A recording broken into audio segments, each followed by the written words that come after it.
Video देखते चलें, video समझते चलें और जो भी कन्फ्यूज़न आप लोगों को हर एक टॉपिक से रिलेटेड कहीं पर भी कोई डाउट है, तो पूछते भी चलें। जी हाँ, आप लोगों की तैयारी ज़बरदस्त चल रही होगी और मुझे उम्मीद है आप लोगों का कॉन्फिडेंस लेवल हिंदी सब्जेक्ट को लेकर बहुत ही ज़्यादा हाई हो चुका होगा। सभी बेसिक्स पॉइंट बताए जा चुके हैं, आगे आने वाली वीडियोज़ जो बची हैं उसको भी ज़रूर देखें, एंड तक देखें जिसमें आप लोगों की जो भी समस्याएँ बोर्ड के एग्ज़ाम में होने वाली समस्याएँ हैं, वो दूर हो सकें क्योंकि मेरा उद्देश्य है कि आप लोग जो जनरल गलतियाँ करते हो वो गलतियाँ बिल्कुल भी बोर्ड तक ना पहुँचे। इसलिए वीडियो ज़रूर देखा करें। कुछ ही वीडियोज़ बची हैं, इन सारी वीडियोज़ में आप लोगों को लाइव आना होगा। यही लाइव आने के लिए आप लोगों को आपकी समस्याएँ बताई जा सकेंगी। आज इस 8वीं वीडियो में आप लोगों को मोस्ट इंपॉर्टेंट संस्कृत के प्रश्नोत्तर बताए जाएंगे और मैं उम्मीद करता हूं इन सभी प्रश्नों के उत्तर को आप लोग जरूर याद करोगे। कॉपी में जरूर सारे क्वेश्चंस लिख लो क्योंकि बोर्ड के एग्जाम में ये क्वेश्चंस हमेशा पूछे जा रहे हैं और आने वाले एग्जाम में ये क्वेश्चंस पूछे भी जाएंगे, इसलिए ध्यान जरूर दें कि मोस्ट इंपॉर्टेंट क्वेश्चंस हैं, यही क्वेश्चंस बोर्ड के एग्जाम में पूछे जाएंगे। इसके अलावा जो भी क्वेश्चंस आते हैं उनको आप लोग ऐसे समझ सकते हैं कि 4 क्वेश्चन में 2 ही क्वेश्चन करने होते हैं, तो आप लोग ये निश्चिंत होकर याद कर सकते हैं कि इन्हीं क्वेश्चन से ही मोस्ट इंपॉर्टेंट क्वेश्चन आप लोगों के बोर्ड एग्जाम में आएंगे। जी हाँ, 2021 में आने वाले बोर्ड की परीक्षा में यही क्वेश्चन शामिल किए जाएंगे, इसके बाहर कुछ भी नहीं आएगा, ये उमेश पांडे का वादा है। जी हाँ, मेरे द्वारा जो भी पढ़ाया जा रहा है मैं उम्मीद करता हूँ कि सभी कुछ वही आने वाला है जो मैं पढ़ा रहा हूँ, इसलिए बाकी अपनी तैयारी तो करते ही चलें।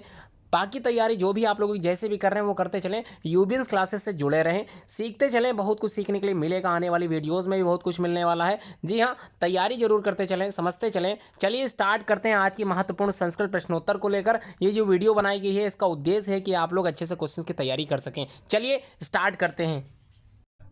आइए जानते हैं आज की इस वीडियो में आप लोगों के सामने कौन कौन से मोस्ट इंपॉर्टेंट क्वेश्चंस रखे गए हैं जो यूपी बोर्ड एग्जामिनेशन में पूछे जाते हैं। जी हाँ, मोस्ट इंपॉर्टेंट क्वेश्चंस हैं और ये अक्सर पूछे जाते हैं। अगर आपने इनकी तैयारी कर ली तो पक्का मैं बता दे रहा हूँ ये क्वेश्चन रिपीट जरूर होते हैं, इसलिए आपकी तैयारी बेहतर हो जाएगी और मेरी तरफ से आप लोगों को तैयारी और भी कराई जाएगी। आप लोग निश्चिंत होकर पढ़ते चलें, सिर्फ एक्टिव होना है, आप लोगों को समझते चलना है, कौन सी चीज़ें मिस हो चुकी हैं ये सब कुछ आपको पता चलता रहेगा, इसलिए लाइव एक्टिव बने रहें। चलिए स्टार्ट कर देते हैं कौन कौन से क्वेश्चंस हैं। कभी कभी क्या होता है, क्वेश्चंस तो बच्चे पढ़ लेते हैं लेकिन समझ नहीं पाते हैं कि उसमें करना क्या होता है। कभी कभी एक ही क्वेश्चंस के 2-3 क्वेश्चंस बने होते हैं। यूपी बोर्ड एग्जामिनेशन में ऐसे कई क्वेश्चंस रिपीट भी हुए हैं, जबकि स्टूडेंट पढ़ के जाता है, स्टूडेंट जब पढ़ के जाता है लिख नहीं पाता है। ये बड़ा अचंभित प्रश्न है। जी हाँ, ये तब हो पाता है जब बच्चा जो स्टूडेंट क्वेश्चन पढ़ता है उसको समझ नहीं आता है, तब वो नहीं लिख पाता है आंसर। जी हाँ, ये एक सबसे बड़ा रीजन है। चलिए समझ लेते हैं पहला क्वेश्चन क्या कह रहा है। पहला क्वेश्चन, पदेन विना किम दूर याति। तो पदेन विना किम दूर याति, इसको समझने के लिए आप लोगों को संस्कृत का एक श्लोक याद होगा। तो याद क्या होगा, याद करिए। एक पत्ता था, एक पत्र था जो जो बिना पैरों के चलता था और दूर तक जाता था। तो इसके लिए आप लोगों को एक श्लोक बताया गया होगा, याद कीजिए वो श्लोक। अगर आपको याद है तो अच्छी बात है, नहीं याद आ रहा तो कोई बात नहीं, आप एक श्लोक के अंतर्गत उसको याद कर सकते हैं। सबसे ईजिएस्ट श्लोक था वो, क्या था, अपदो दूरगामी च साक्षरो न च पंडितः। ऐसा श्लोक आपको याद आ रहा होगा। तो आपदो दूरगामी च साक्षरो न च पंडितः, बिना पैर का है, दूर तक जाता है, पंडित नहीं है, अनपढ़ है बिल्कुल, फिर भी उसको सब कुछ आता है, ऐसा कौन था। वही चीज़ यहाँ पर बात की जा रही है, पदेन बिना किम दूर है। तो बिना पैरों के दूर तक कौन जाता है। तो बिना पैरों के दूर तक जाने वाला सिर्फ क्या हो सकता है, बिना पैरों के दूर तक जाने वाला पत्र हो सकता है। जी हाँ, जो पत्र हम लोग लेटर पढ़ते हैं वो बिना पैरों के दूर तक चला जाता है। इसीलिए यहाँ पर उत्तर आप लोगों को याद आ रहा होगा कैसे लिखना है, बस ये आप लोगों को अपनी कॉपी में लिखते चलना है। दूसरा प्रश्न है, वाराणसी किमर्थ प्रसिद्ध। तो वाराणसी किस लिए प्रसिद्ध है ये आपको बताना है। तो आप लोगों ने वाराणसी चैप्टर में भी एक श्लोक याद किया होगा। कौन सा श्लोक याद था आपको ज्ञात होगा, मंगलम मरणम वापि सॉरी मरणम मंगलम यत्र विभूतिश्च विभूषणम कौपीनम यत्र कौश्यम शाकासी के निमिते। जी हाँ, ये श्लोक इसी पाठ का है और मैं उम्मीद करता हूँ आप लोगों से श्लोक पूछा जाएगा। संस्कृत का श्लोक लिखने के लिए आता है तो आप लोगों ने 2 श्लोक तैयार कर लिए होंगे, ऐसा मैं मान के चल रहा हूँ। अगला प्रश्न है, गीता यहाँ कह संदेशा। तो आप लोगों को याद होगा अलक्षेंद्र और पुरुराजा, इन दोनों में एक युद्ध हुआ था और युद्ध के परिणाम स्वरूप आप लोगों को याद होगा अलक्षेंद्र ने पुरुराज को कैद कर लिया था। लेकिन कैद करने के बाद जो विवाद हुआ था, वाद विवाद चला था, उसमें पुरुराजा की जीत हुई थी। अंततः पुरुराजा को अलक्षेंद्र अलक्षेंद्र ने क्या किया था, छोड़ दिया था। फिर उसके बाद आपको पता है कौन कौन सी वाद विवाद हुआ था, उसमें एक श्लोक आया था। आपको श्लोक याद है तो ये अच्छी बात है। जी हाँ, श्लोक जरूर याद करते चलें। गीताया का संदेशा, तो गीता का क्या संदेश है, क्या संदेश गीता ने दिया है, ये लिखने के लिए आता है। कई बार बोर्ड के एग्जाम में पूछा गया है। कई स्टूडेंट बहुत छोटा आंसर लिखते हैं इसका, जबकि इस आंसर इसका छोटा नहीं है, थोड़ा सा लॉन्ग में आता है। 2 लाइन का 3 लाइन का आंसर है इसका। तो युद्ध में या तो जय होगी या पराजय होगी। जी हाँ, इसी प्रकार से क्वेश्चन आप लोगों को ध्यान आ रहा होगा, इसी तरह का श्लोक आपको याद हो रहा होगा। बिल्कुल उसी तरह से करना है।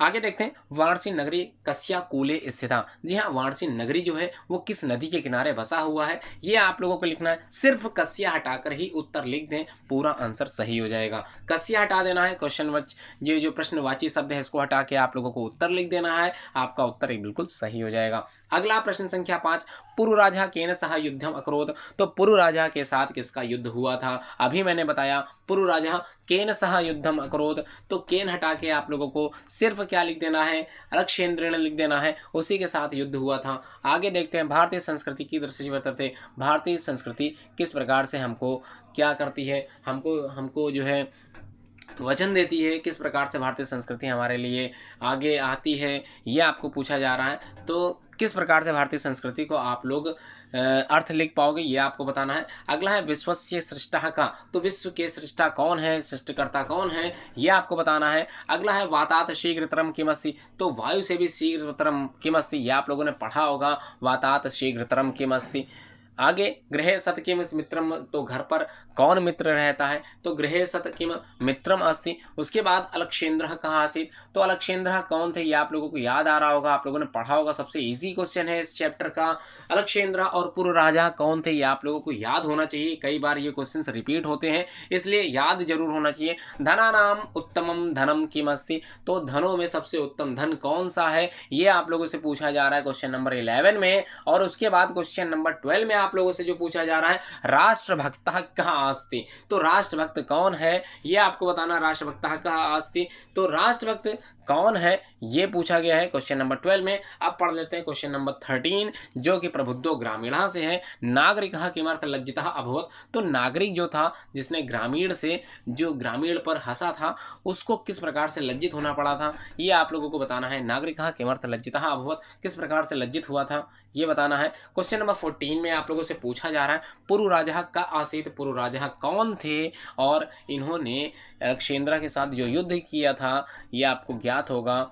उसके बाद क्वेश्चन नंबर 15, अमुखो अपि कहा स्फुट वक्ता भवति, तो बिना मुख के स्फुट वक्ता, स्पष्ट बोलने वाला, ये कौन होता है, बिना मुख के स्पष्ट बोलने वाला कौन होता है, ये भी आप लोगों को याद आ रहा होगा। प्रतिकाशघात पश्चात चंद्रशेखरम किम अकथयत, हर एक काशाघात मतलब जब प्रहार हो रहा था किसके ऊपर, चंद्रशेखर के ऊपर कोड़े पड़ रहे थे।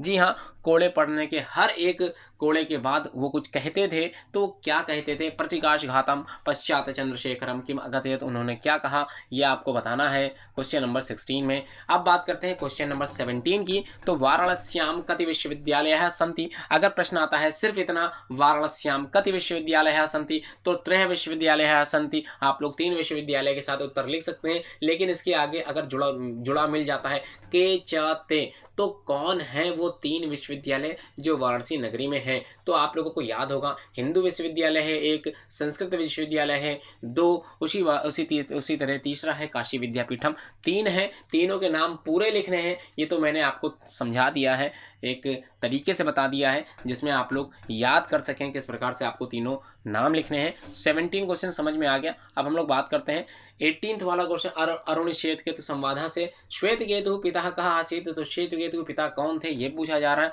तो अरुण श्वेत केतु संवादा आप लोगों को याद आ गया होगा कि अरुण श्वेत केतु पिता कौन थे। ज्ञानम कुत्र संभवति, ज्ञान कुत्र संभवति, कहाँ ज्ञान का जो ज्ञान है वो कहाँ है, ये आपसे पूछा जा रहा है। ज्ञानम कुत्र संभवति, कहाँ इसका संभव हो सकता है, कहाँ ये पाया जा सकता है। तो अभी आप लोगों ने पढ़ा था, ऊपर एक क्वेश्चन निकल गया है, याद आ रहा होगा, तो आंसर समझ गए होंगे। अंतिम प्रश्न है आज के इस वीडियो में, ये देख लेते हैं कौन सा है। मनुष्यम किम हित्वा सुखी भवेत्, किस प्रकार से मनुष्य सुखी रहता कहता है ये आप सब लोग तो मनुष्यम किम हित्वा सुखी भवेत। जी हाँ, उम्मीद करता हूँ आप लोगों ने एंड तक सारी वीडियोस देखी हैं, आगे भी आने वाली और भी वीडियोस देखेंगे। अगर ये सारी वीडियो आप लोगों ने एक्टिव होकर देखा है तो मैं उम्मीद के साथ बता सकता हूँ कि आप लोगों ने हिंदी का पेपर आसान तरीकों से निकाल लिया है। जी हाँ, इतने ही मार्क्स में आप लोग पास हो गए। अगर आप लोग जोड़ना चाहें तो शुरू से जोड़ सकते हैं। पहला वीडियो आप लोगों को ज्ञात होगा कि जो पहली वीडियो थी उसमें आप लोगों ने क्या सीखा था।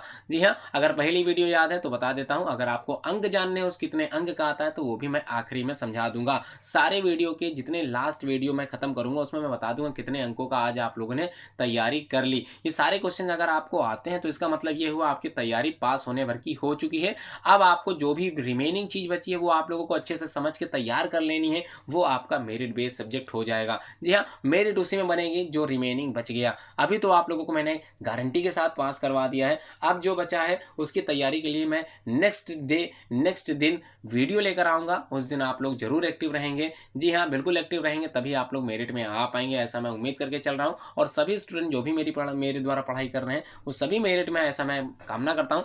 चलिए, आज की वीडियो पूरा देखने के लिए आप लोगों को बहुत-बहुत धन्यवाद। अगले ही वीडियो ठीक आधे घंटे बाद आप लोगों को मिल जाएगी। सबसे इंपॉर्टेंट वीडियो है, ध्यान दीजिएगा। ये सारी वीडियो इसीलिए बनाई जा रही है जिसमें आप लोग एक्टिव रूप से देख सकें। धन्यवाद पूरी वीडियो देखने के लिए।